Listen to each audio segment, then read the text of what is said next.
மேற்குத்தொடர்ச்சி மலைகள் வந்து கிட்டத்தட்ட குஜராத்தில் ஆரம்பித்து கோவா, மகாராஷ்டிரா, அப்புறம் வந்து கர்நாடகா, அப்புறம் தமிழ்நாட்டில் எங்கே முடியுது அப்படின்னா கன்னியாகுமரியில் முடியுது. கிட்டத்தட்ட ஒரு 1600 கிலோமீட்டர் நீளம் கொண்ட ஒரு மேற்குத்தொடர்ச்சி மலைகள்.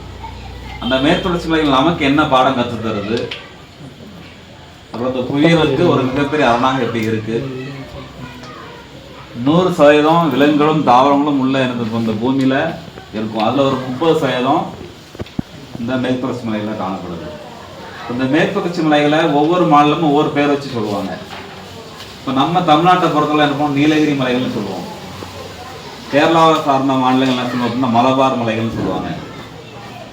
அப்புறம் ஆந்திரா, கர்நாடகா வந்து என்ன சொல்லுவாங்க அப்படின்னா சாவித்திரி மலைகள்னு சொல்லுவாங்க. 10ஆம் வகுப்பு பாடங்களில் இயற்கை வளங்களில் இருக்கும் மலை குன்றுகள், சாவித்திரி மலை குன்றுகள். ஒவ்வொரு மாநிலங்களும் தன்னுடைய என்ன பண்ணுவோம், அந்த மாநிலத்துக்கு ஏற்ற மாதிரி அந்த மலைகளை வந்து பேர் வச்சு அழைப்பாங்க.